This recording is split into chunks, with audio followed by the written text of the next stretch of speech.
Swadika, hello and welcome to Asean Challenge, the show to give you the latest headlines, hot topics and highlights happening around your Asean bloc in two languages, Thai and English. I'm Rosalind Tepawan. And I'm Alisa Sithiwong ขอต้อนรับคุณผู้ชมทุกท่านเข้าสู่รายการ Asean Challenge ค่ะข่าวสารรอบอาเซียนของเราเป็นภาษาอังกฤษและภาษาไทย And around ASEAN, we cannot not talk about the celebrations of the water festival, or in Thai we call Songkran festivities, which is one of the most widespread festive celebrations of the country and beyond ASEAN as well. So today we're going to talk to you about how different ASEAN countries are celebrating the water festival or Songkran in their own respective ways and how this tradition came to be. That's right. So of course we know that Songkran festivity is a very big festival in Thailand itself. It's also considered as the Thai New Year, and in which there are traditional aspects and as well as modern and fun play involved as well. But today in ASEAN around us, we're going to take a look at how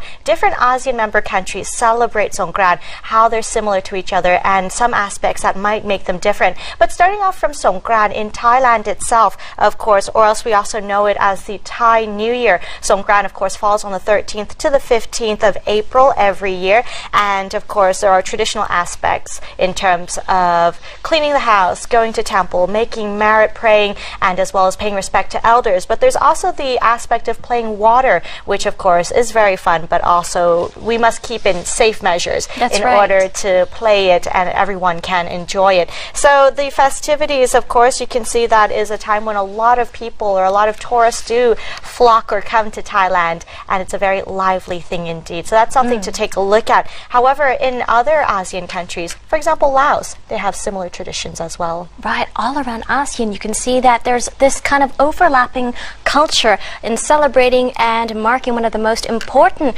parts of the agricultural community. A lot of ASEAN communities, especially in Southeast Asia, are very agricultural oriented. So like Laos, Cambodia, Vietnam, Thailand, all very agricultural rural communities to a certain extent, all must pay respect to water. So this is kind of some of the origins of how water and respect to water came from. And like you said, in Laos, lots of people opt to celebrate in a more traditional way.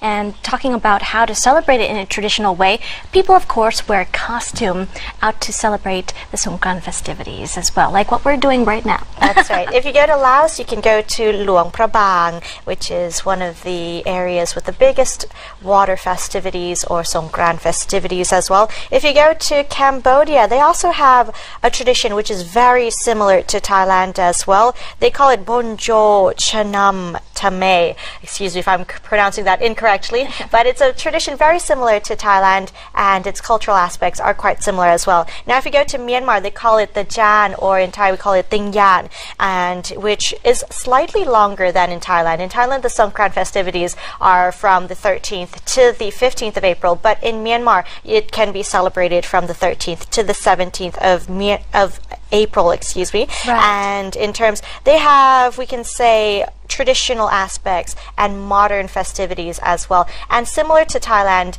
is they believe that water will splash out, you can say, or wipe out the bad things in the past year and bring in the good. Right, so again, just like Thailand, you can see two different types of Songkran celebrations coexisting, the traditional types and the more modern. The more modern splashing with water pistols and just having fun out in the streets and enjoying the, you could say, camaraderie among the community. At the same time, the other more traditional aspect is splashing water on your seniors to bless them, to wash away sins, and of course to give blessings for the following year in preparation.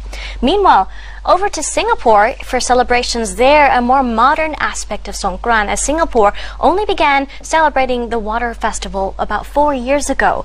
And so they've taken on a more modern spin in celebrations of Songkran. And, well, at the same time enjoying Songkran festivities and partying along the street areas and the public, as well as enjoying a lot of food festivals as well. That's right. So you can enjoy concerts from international artists. They consider it to be one of the largest water festivals. Now, however, for modern or more recent times, especially this year, they're saying that the Songkran festivities in Singapore might not be heavily focusing on water splashing, as the international community and people within Singapore themselves are concerned about water conservation. So other festivities and other fun will still happen, but maybe less water in Singapore this time. Now, this raises a little bit of a controversy within the community as well, because as you mentioned, that Singapore just began celebrating Songkran festivities. Sometimes they do kind of highlight the fact that they are a celebration similar to Thailand as well. So some Thai people do think that, you know, they're copying Thailand. But however, as we've seen that other countries, whether it be Laos, Cambodia, or Myanmar, they also have a water festival and Songkran festivity as well. So in another aspect, maybe Singapore isn't actually copying Thailand, but it's a tradition or culture that is shared among ASEAN nations as well. Not just that, but among foreigners in the international community love to join the Songkran celebrations all over ASEAN, especially Thailand, which is very famous for the term Songkran. So during this time, so many people join in from all over the world to enjoy the water splashing, oftentimes spraying of perfume water and flowers, even powder, to wish everybody, even strangers you don't know, a Happy New Year, the Thai way, or the ASEAN way. That's right. However, Songkran does come a very long way back. It's recorded from as pre-Buddhist times even, and in which they did celebrate in terms of paying respect, taking out the bad from the previous year. It is considered, as several countries' New Year celebrations as well. An important aspect of it is to pay respect to family members, and especially elder in the family as well. So what people normally do is they would gather together, the young and the elderly in the family, and then water is poured from a large bowl and put in front of, which is put in front of the sitting elders. And then what happens is it's a time when the younger generation will ask for forgiveness from the elderlies for their wrongdoings in the past year, and of course the elderlies will take the forgiveness. They will of course forgive them and bless the younger members of the family for a happy new year in the future as well. So there are a lot of cultural aspects. Another part is to go to the temple. That's very important, especially in Buddhist countries as well. So if anyone wants to participate in the festivities and also the blessing ceremony involved during the Songkran water festival all around, they can join from morning to evening, where during the morning time often people are ready to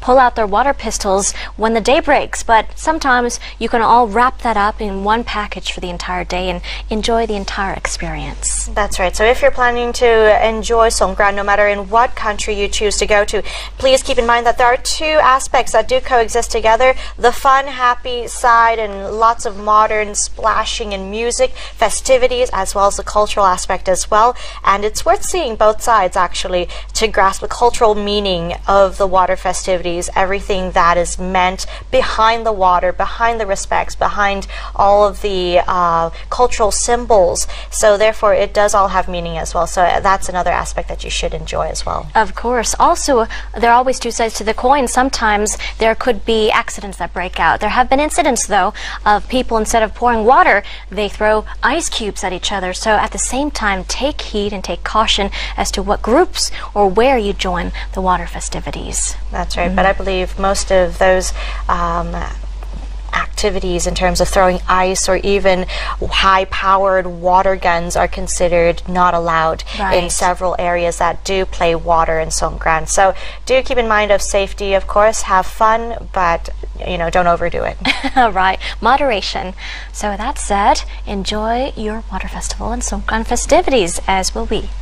ใช่แล้วค่ะโอเคในอาเซียน Around สัปดาห์นี้นะคะอย่างที่เราเห็นกันในหน้าจอนี่ก็คือเทศกาลสงกรานต์ค่ะแต่อย่างที่เราทราบกันดีนะคะสงกรานต์เนี่ยไม่ใช่แค่เป็นพิธีการที่เล่นน้ำอย่างเดียวแต่ว่าถือว่าเป็นปีใหม่ในหลายๆประเทศในอาเซียนเลยทีเดียวไม่ว่าจะเป็นประเทศไทยประเทศลาวกัมพูชาเมียนมานะคะก็ถือว่าเป็นหนึ่งโอกาสที่หลายๆคนไม่ว่าจะเป็นนักท่องเที่ยวหรือว่าคนภายในประเทศของเขาเนี่ยก็จะออกมาสังสรรค์กันนะคะสงกรานต์ในหลายๆประเทศนะคะก็จะเกิดขึ้นในช่วงเวลาเดียวกันกับไทยเนี่ยค่ะมีความคล้ายกันกับไทยพอสมควร 13-15 เมษายนนะคะแต่ว่าถ้าไปที่ประเทศเมียนมาก็จะยาวขึ้นอีกนิดนึง 13-17 เมียนมาก็จะมีความคล้ายกับประเทศไทยตรงที่ว่ามันก็จะมีด้านของวัฒนธรรมนะคะที่เกี่ยวข้องแล้วก็ถือว่าเป็นปีใหม่ของแต่ละประเทศเช่นเดียวกันแล้วก็มีการเล่นน้ำนะคะก็ถือว่าไม่ว่าเราจะเลือกไปประเทศไหนเราก็ต้องอาจจะต้องดูนิดนึงว่าวิธีเล่นของแต่ละประเทศเป็นยังไงอย่างเช่นสมมติอย่างประเทศลาวกับกัมพูชาเนี่ยเขาก็ค่อนข้างที่จะเน้นการเล่นแบบวัฒนธรรมมากกว่า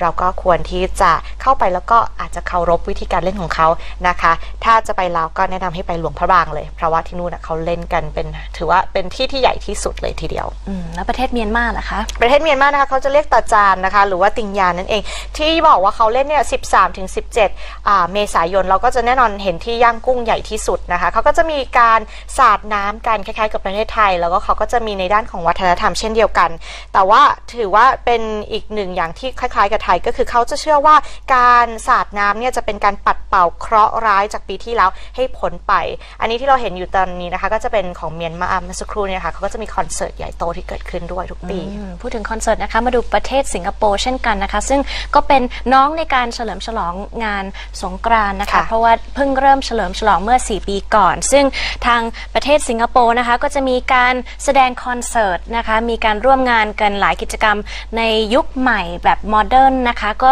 แทนที่จะเป็นการรดน้ำผู้ใหญ่แบบนี้ก็จะเน้นการเฉลิมฉลองระหว่างกลุ่มวัยรุ่นกันนั่นเองค่ะซึ่งเขาก็จะมีการชวนเชิญคนจากต่างประเทศมาร่วมกิจกรรมด้วยเช่นกันค่ะแต่ว่าในปีนี้อาจจะมีความแตกต่างเล็กน้อยนะคะเพราะว่าทางสิงคโปร์ก็มีการเป็นห่วงเรื่องการใช้น้ำอย่างประหยัดด้วยนะคะเพราะฉะนั้นการใช้น้ำเนี่ยอาจจะน้อยหน่อยในสิงคโปร์ในปีนี้แต่ว่ายังถือว่าเป็นเทศกาลที่ใหญ่โตของสิงคโปร์ทีเดียวก็น่าไปชมทีเดียวนะคะสำหรับใครที่อาจจะยังไม่เคยไปประสบสงกรานต์นอกจากประเทศไทยก็ลองดูนะคะว่ามีที่ไหนที่น่าสนใจบ้างใช่ค่ะมาดูภาพกว้างก็ทางประเทศอาเซียนทั้งหมดนะคะก็จะมีการเฉลิมฉลองงานสงกรานต์หรือว่า Water Festival แบบ2 วิธีส่วนใหญ่นะคะประเทศไทยก็จะมีการฉลองแบบเรารดน้ำขอพรจากผู้ใหญ่นะคะแต่ในเวลาเดียวกันก็ไปเฉลิมฉลองข้างนอกไปยิงหรือว่าสาดน้ำคนอื่นทางเพื่อนๆนะคะทั่วประเทศต้องระวังนะคะการเล่นในสมัยนี้อาจจะมีความอันตรายเกี่ยวข้องด้วยการสาดน้ำแข็งบ้างการใช้ปืนฉีดน้ำที่มีแรงดันสูงอะไรเงี้ยค่ะนี่เป็นสิ่งที่ต้องระวังกันเดี๋ยวนี้จริงๆแล้วในประเทศไทยเขาก็ไม่ให้ใช้ละก็ควรระมัดระวังกันนะคะในการเล่นสงกรานต์ก็ต้องเล่นให้สนุกแล้วก็เอาแบบพอสมเหตุสมควรในการสนุกก็พอค่ะค่ะก็ขอให้ทุกคนได้เฉลิมฉลองสงกรานต์แบบสนุกสนานแล้วก็ปลอดภัยด้วยค่ะ But with that said, let's take a short break. When we come back, though, more updates coming up in highlights and headlines happening around ASEAN in hot issues. Stay tuned. พักกันสักครู่ค่ะ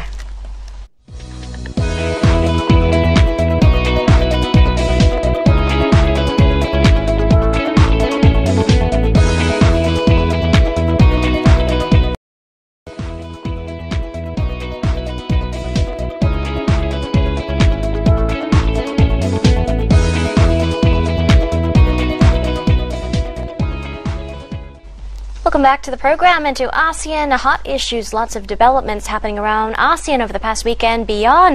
In the first updates, though, starting off with what's happening in Malaysia here. Some recent news about Malaysia intercepting another batch of boats carrying 56 Rohingya refugees from Myanmar off of its northern island of Langkawi just earlier Tuesday. And they're allowing them to re-enter the vicinity and re-enter humanitarian grounds with rights groups there to welcome them and inspect and examine their perils along the journey. That's right, but before they made their stop, of course, they did make a stopover in Thailand due to a storm as well.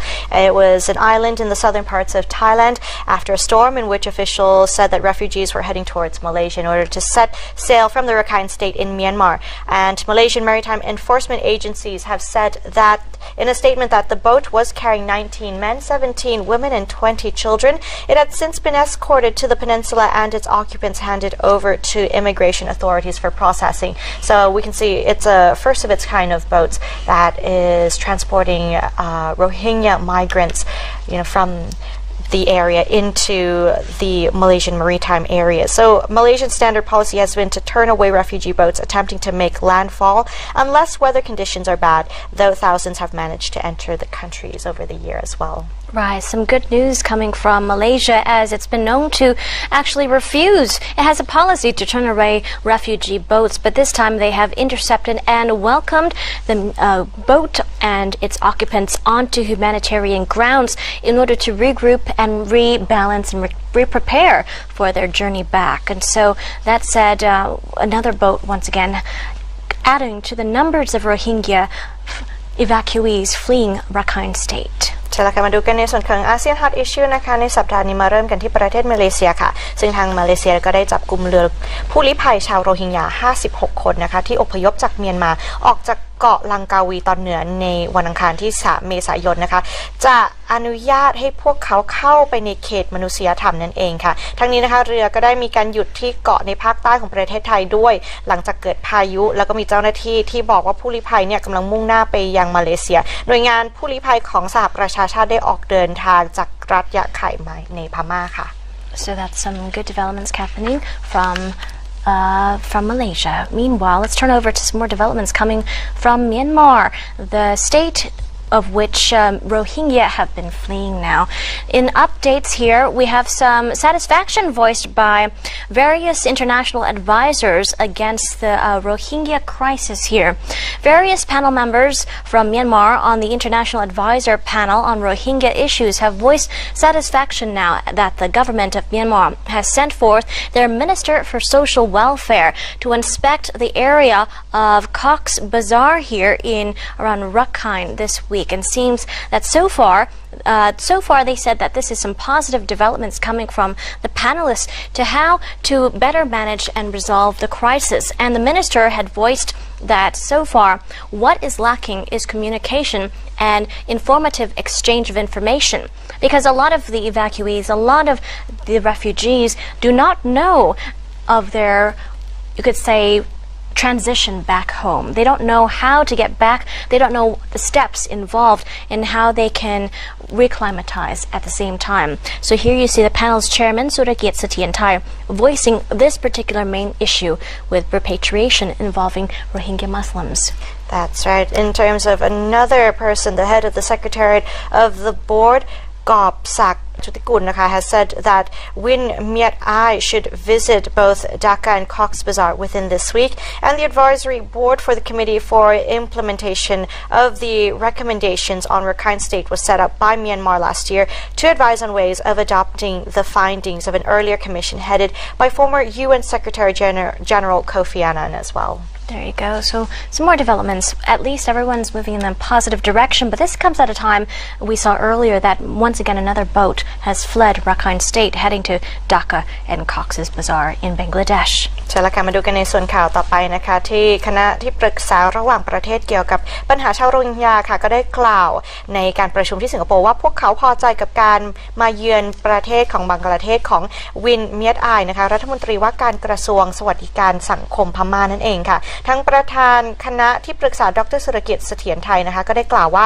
ปัญหาสำคัญในการส่งชาวมุสลิมโรฮิงญานะคะกลับประเทศพม่าเนี่ยคือการขาดการติดต่อสื่อสารนั่นเองค่ะแล้วผู้ลี้ภัยก็ไม่รับทราบข้อมูลเกี่ยวกับการเปลี่ยนแปลงที่เกิดขึ้นในพม่าเพื่อการกลับไปของพวกเขาอีกด้วยแต่ก็ถือว่าเป็นการพัฒนาที่ถือว่าก้าวหน้าขึ้นอีกระดับหนึ่งค่ะ And we'll keep you posted on more developments coming from those meetings and more visits to Bangladesh. Meanwhile, let's turn over to some more developments still in Myanmar here concerning the ongoing issue of 2 reporters held in custody for so far breaking or violating the so-called colonial era Officials Secrets Act. Now, the journalists had published early reports of disasters and tragedies that happened along Rakhine State in a particular village where various people were murdered, and various testimonies had come out to prove that. Meanwhile, a new team is joining the legal team representing these 2 journalists, and one prominent human rights lawyer who we might be familiar with is Amal Clooney, coming to join the fight for these two journalists. That's so right. Good news indeed. That's right. George Clooney's wife, Right. indeed, has joined the legal team representing the two Reuters reporters who are currently jailed in Myanmar, accused of possessing secret government papers. A court in Yangon has been holding preliminary hearings since January in order to decide whether Walone, age 31, and Kyo So-u, age 28, will be charged under the Colonial Era Officials Secrets Act, which carries a maximum penalty of 14 years in prisons. Now, the journalists had been working on a Reuters investigation into the killing of 10 Rohingya Muslim men in western Myanmar's Rakhine State during an army crackdown that began in August, which has sent nearly 700,000 people fleeing to Bangladesh. And the lawyers for the two reporters has asked the court to throw out the case, saying that there was insufficient evidence to support charges against the pair. Right, so in her own words, Amal Clooney was quoted as saying in a statement released by her office that the two journalists are being prosecuted simply because they reported the news. Now, she says, I have reviewed the case, the file, and it's clear beyond doubt the two journalists are innocent and should be released immediately. Here you see George Clooney and Amal Clooney joining hands, helping each other out as a pair. Here she goes on to say some more, that the outcome of this case will tell us a lot about Myanmar's commitment to the rule of law and freedom of speech, to which we see the new president coming out to support media freedom. So we'll have to see how the government takes to this new representation and takes to this added pressure with once again a high-profile lawyer joining the team this time. That's right. But in terms of Myanmar's ambassador to the United Nations, a comment from Ho Do-swon has said that the Reuters journalists were not arrested for reporting a story, but were accused of illegally possessing confidential government documents. And Gail Gove, chief counsel of Reuters, said retaining Clooney would strengthen the company's international legal expertise and broaden efforts to secure the release of the reporters as well. So we're going to have to see, of course, how the situation unravels itself and what's going to happen next. Right, as the two journalists have been in custody for about 4 months now. So again, the case continues to drag along, but the pair have come up to tell relatives they were arrested almost immediately after being handed up some rolls of papers to which the government considered secret papers. This was at a restaurant in northern Yangon by two policemen they've never met before, but they were invited to meet the officers again for dinner. Quite interesting. ใช่แล้วค่ะมาดูกันต่อจากประเทศเมียนมานะคะอามัลคลูนี่ค่ะภรรยาของจอร์จคลูนี่นะคะที่เป็นดาราฮอลลีวูดนั่นเองนะคะก็มาเป็นทนายความสิทธิมนุษยชนชาวอังกฤษคนหนึ่งที่มีเชื้อสายเลบานอนและเธอเองเนี่ยค่ะก็จะรับว่าความให้กับ2ผู้สื่อข่าวชาวเมียนมาของสำนักงานข่าวรอยเตอร์สนะคะที่ถูกทางการเมียนมาจับกุมไปดำเนินคดีนั่นเองอามาคลูนี่นะคะเผยว่าเธอจะเป็นทนายความให้กับผู้สื่อข่าวทั้ง2คนนั่นเองเราก็ต้องจับตาดูนะคะว่าจะเกิดอย่างไรกันขึ้นต่อไป With that said, we'll keep you posted on those developments as to what happens, how efficient and how quickly they can conclude the case with the new addition of a high-profile lawyer. But meanwhile, still in Myanmar, some more updates. Despite lots of added pressure and added mounted cases against Myanmar, we see a lot of responses this time coming from the de facto leader of the country, Aung San Suu Kyi, calling for all of Myanmar to continue to stay united despite the differences. Now, despite the country itself facing a lot of added challenges both home and abroad, Myanmar's de facto leader said it's important that the solidarity remain in the country. That's right. In a televised speech, Suu Kyi has made only a passing reference to the crisis in the Rakhine State, and in which she mentioned, of course, that there must be unity. The international community is condemning the country for military operations against Rohingya Muslims that sent nearly 700,000 people fleeing out to Bangladesh, of course. So it is a struggle that the country has to face in terms of the expectations that swept her NLD, or National League for Democracy, to power in 2016, and they're struggling to rebuke the criticism occurring for slower economic growth and continuing to fight with ethnic armed groups. Right, in her speech you see her making here, she glossed over the issues surrounding Rakhine State and Rohingya Muslims to speak more about the need for more solidarity despite all of the criticisms she's facing. And this comes also at a time when a new leader of the country, the new president, has stepped in and sworn an oath to take care and govern the country well. So we'll keep our eyes peeled to see how Myanmar continues to balance all of that development, all of the criticisms, and the issue of the ongoing Rohingya Muslim scare as well. จะละค่ะมาดูกันต่อจากข่าวที่เมียนมานะคะซึ่งทางนางองซานซูจีค่ะผู้นำโดยพฤตินัยของเมียนมาก็ได้เรียกร้องให้ประชาชนทั่วประเทศสามัคคีกันค่ะขณะที่เมียนมากำลังที่จะเผชิญกับความท้าทายทั้งในและนอกประเทศนั่นเองค่ะซึ่งอย่างที่เราเห็นกันขณะนี้นะคะนางองซานซูจีก็ออกมาพูดนะคะว่ารัฐบาลของเธอกำลังเผชิญกับเสียงประณามจากประชาคมโลกที่มากขึ้นเรื่อยๆนะคะต่อการปฏิบัติการของกองทัพเมียนมาต่อชาวมุสลิมโรฮิงญาซึ่งทำให้ชุมชนกลุ่มน้อยเหล่านี้นะคะเกือบ 700,000 คนเนี่ยต้องหลบหนีข้ามแดนไปสู่บังกลาเทศค่ะก็มีการว่ากล่าวกันว่าเป็นการล้างหรือว่ากวาดล้างเผ่าพันธุ์เลยนะคะซึ่งทางรัฐบาลเมียนมาก็ออกมาปฏิเสธค่ะบอกว่าไม่ใช่แต่ขณะนี้เราก็ต้องจับตาดูนะคะว่าจะมีการตอบรับหรือว่า repatriation ชาวโรฮิงญาจากบังกลาเทศกลับมาเมียนมาอย่างไรบ้างนะคะเราจะคอยจับตาดูกันแล้วอัปเดตค่ะ but with that said it's time for a short break though when we come back lighter news to mark your calendars with in ASEAN calendar พักกันสักครู่ค่ะ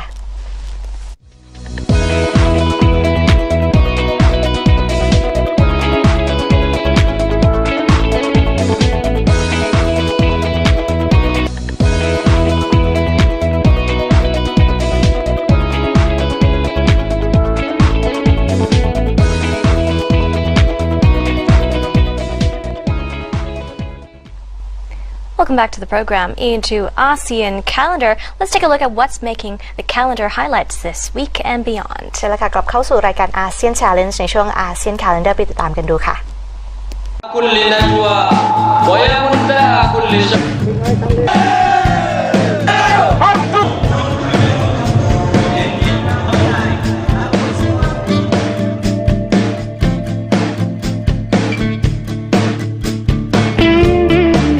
The Day of Valor marks the greatness of Filipino fighters during World War II.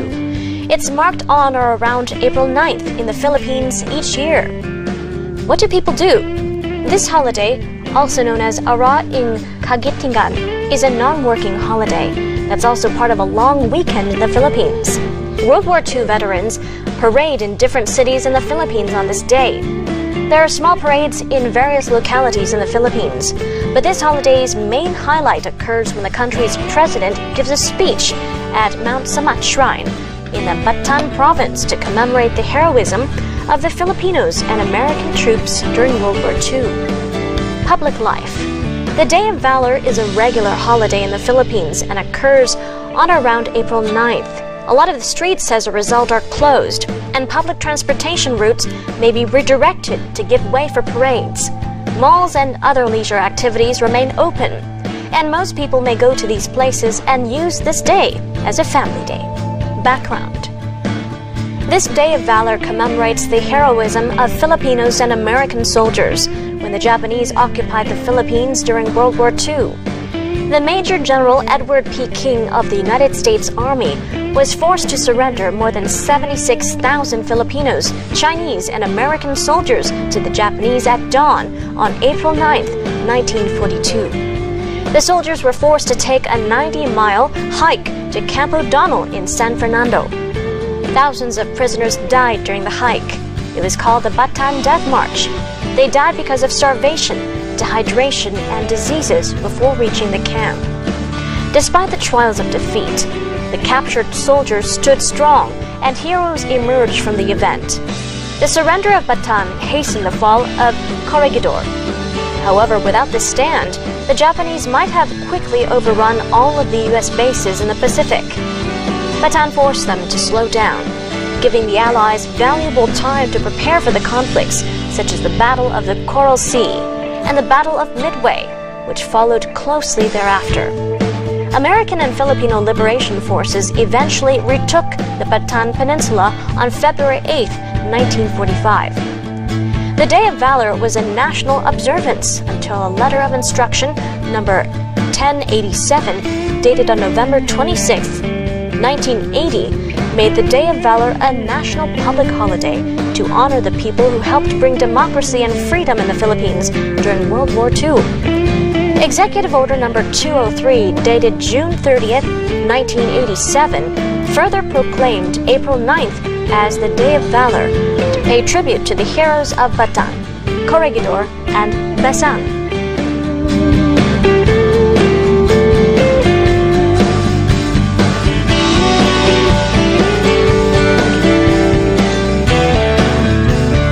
Ascension of the Prophet Muhammad in Indonesia. Isra and Miraj.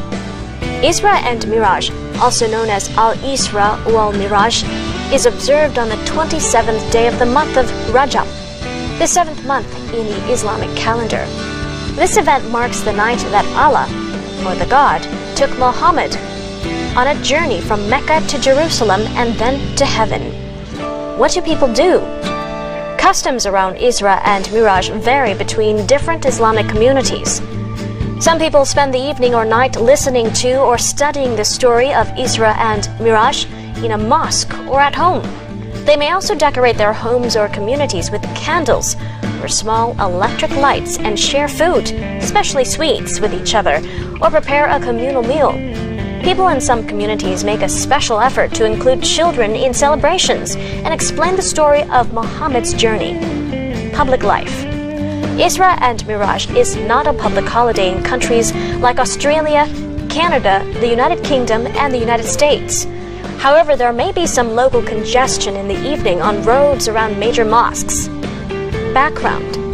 The Prophet Muhammad lived in and around the area that's now Saudi Arabia in the years 570 CE to 632 CE in the Gregorian calendar.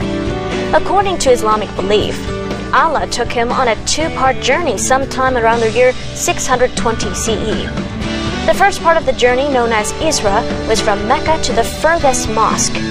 There's some debate about this furthest mosque's location. Some Muslims believe it signifies a mosque that was far away from Mecca. Others believe it was the Dome of the Rock on the Temple Mount in Jerusalem. It's believed that Muhammad was shown heaven and hell in the second part of the journey, known as Miraj.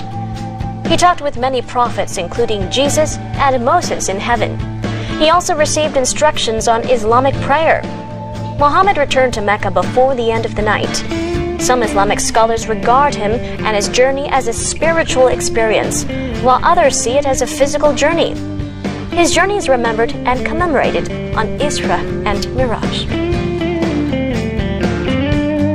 13th to the 15th of April 2018, Songkran Day. Thailand has a fascinating and multifaceted culture in accordance with its lifestyles and diverse geographic and environmental orientations. Thais are fortunate to have customs and traditions to celebrate every month. In April, the Songkran tradition, known as the Thai Traditional New Year, is celebrated. Songkran is a celebration that embraces goodwill, love, compassion, and thankfulness, using water as the means of expression. Songkran Festival has been celebrated in Bangkok and several regions in Thailand, as well as in southern China, Myanmar, Laos, and Cambodia. The word Songkran is derived from Sanskrit and means to move or step forward. The first day of Songkran takes place when the sun moves from Pisces to Aries, which marks the New Year's Day according to the Brahmin solar calendar. The festival of Songkran is from the 13th to the 15th of April every year. The first day is known as Maha Songkran, or the Grand Songkran. The Thai government has declared the Songkran festival an extended public holiday to enable people to return to their hometown and reunite with others in their community. In addition, the government also designated 13th of April the Day of the Senior or Elderly. The occasion marks the appreciation for the senior population for their years of contribution to the family and country. And the 14th of April is Family Day to celebrate family love and togetherness. What to do during the Songkran festival? To celebrate Songkran, there are many activities throughout Thailand according to regional tradition. Some of the activities include cleaning houses and public places such as temples, schools, and offices to welcome the new year with cleanliness and fresh start. Merit making by offering alms to monks in dedication to the late ancestors, listening to Buddhist preaching, and releasing birds and fish back into their natural habitats. Sprinkling water onto Buddha images and monks is an auspicious act to receive blessings for the new year.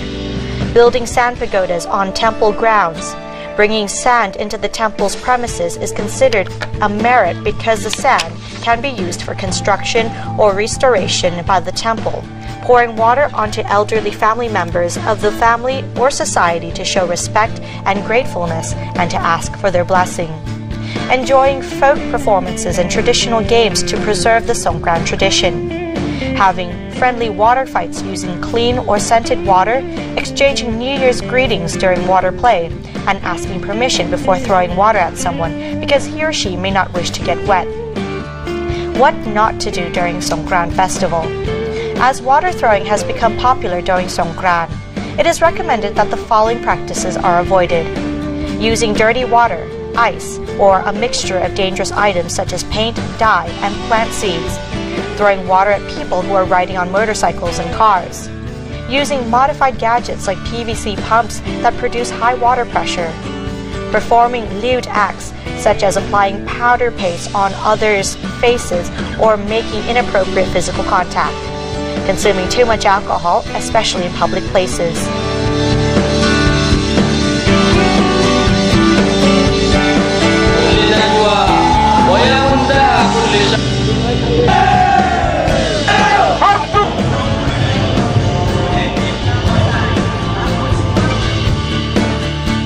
And that was ASEAN Calendar this week. With that, we head to a short break. When we come back, ASEAN Interview ahead. Stay with us. พักกันสักครู่ค่ะ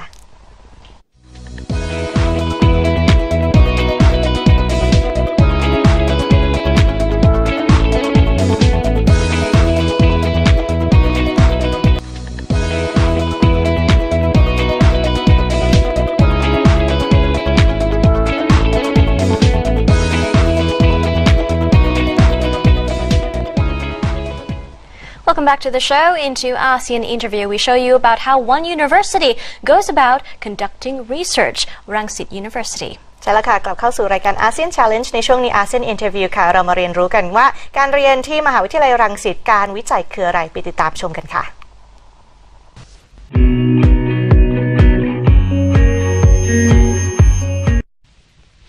Hello and Sadika. Welcome back to ASEAN's Challenge Show with your host Pema again.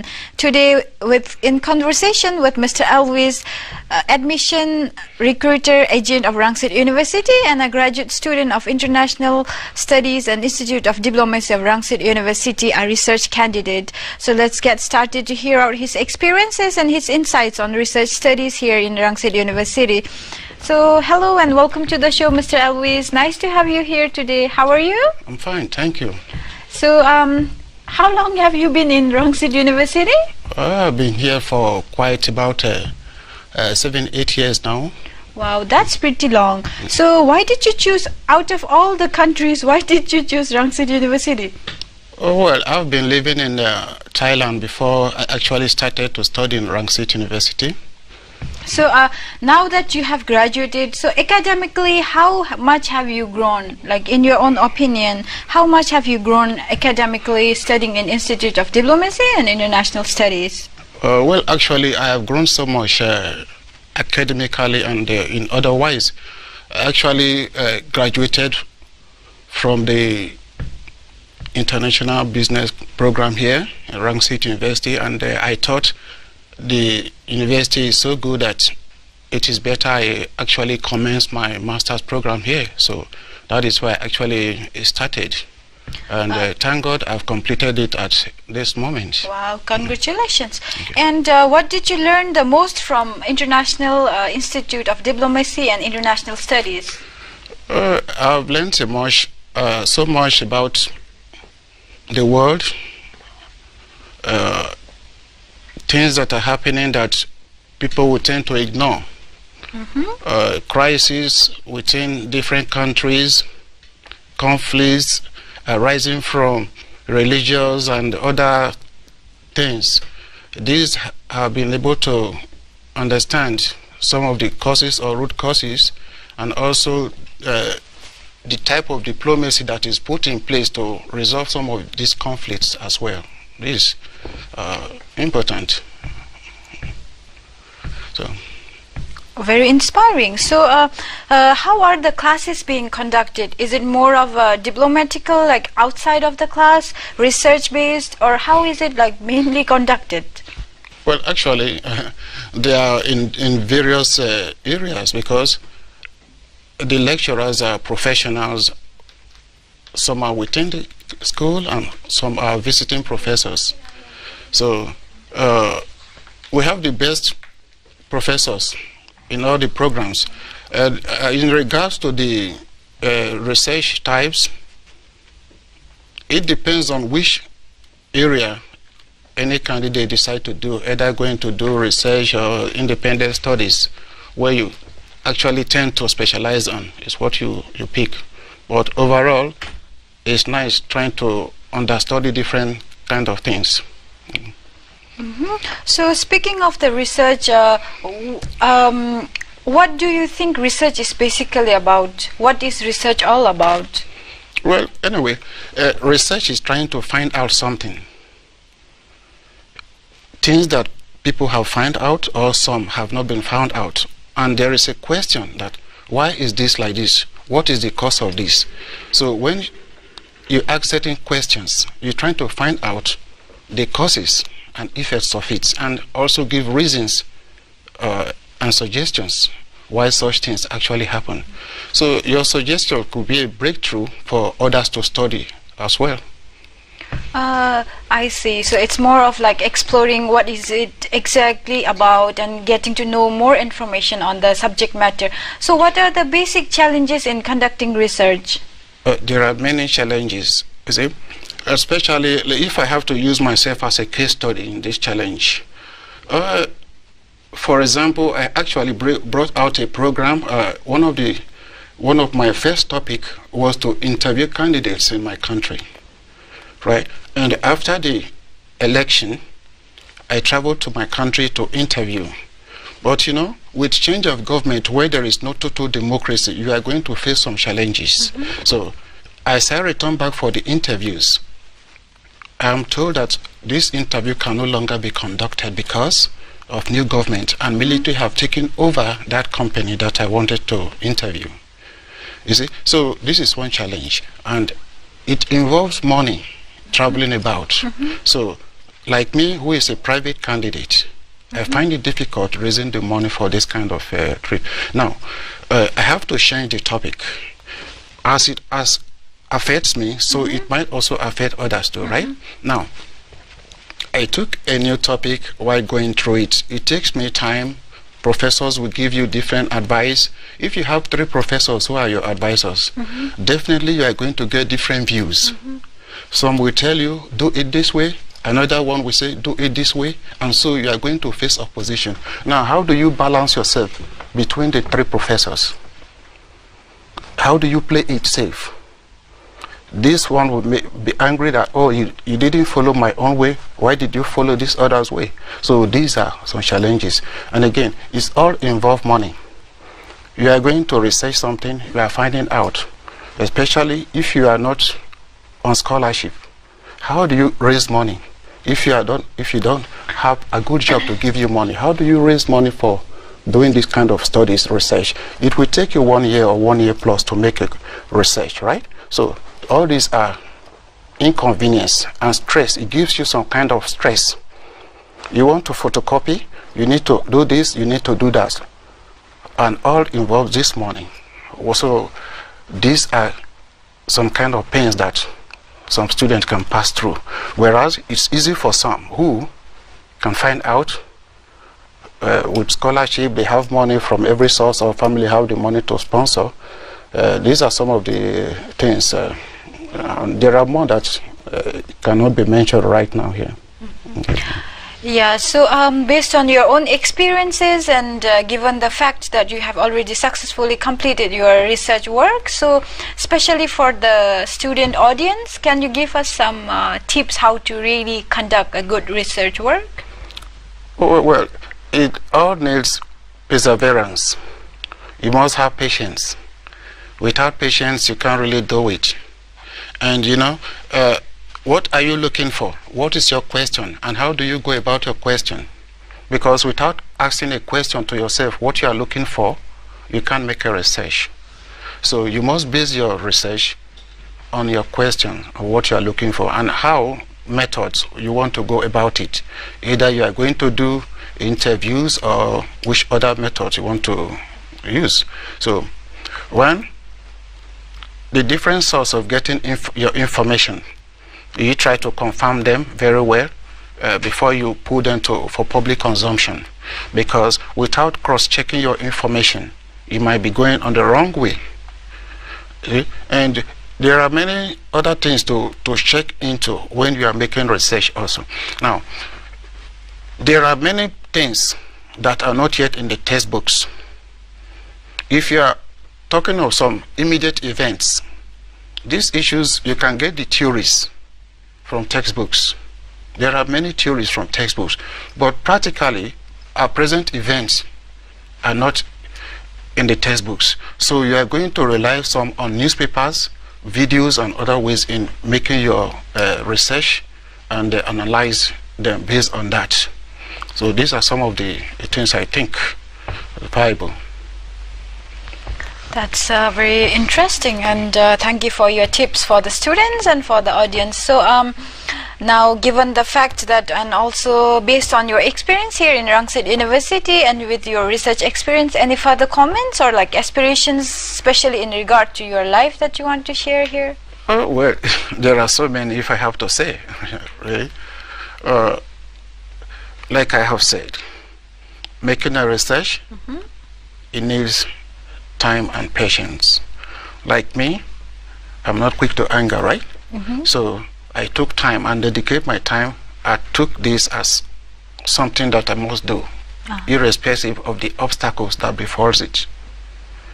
So it's all just like that. And I also thank Rangsit University, the lecturers or professors, my other teams, for the patience and understanding, for making me pass through this hurdle as well.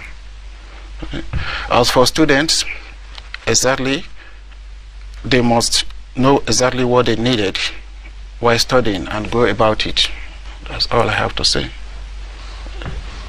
Okay, so thank you so much for joining this conversation, and thank you for sharing your stories of research work and the tips that you just offered here.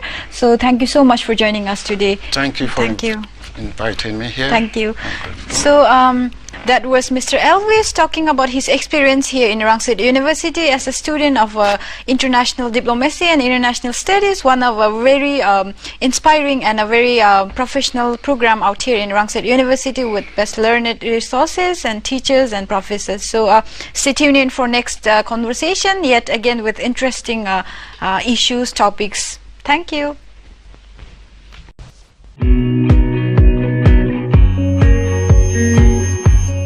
And that wraps up ASEAN Challenge this week. Thanks for tuning in. We'll see you again very soon next week. For now, have a great water festival, Songkran, wherever you are around ASEAN. And we'll see you again soon. สวัสดีค่ะ สวัสดีค่ะ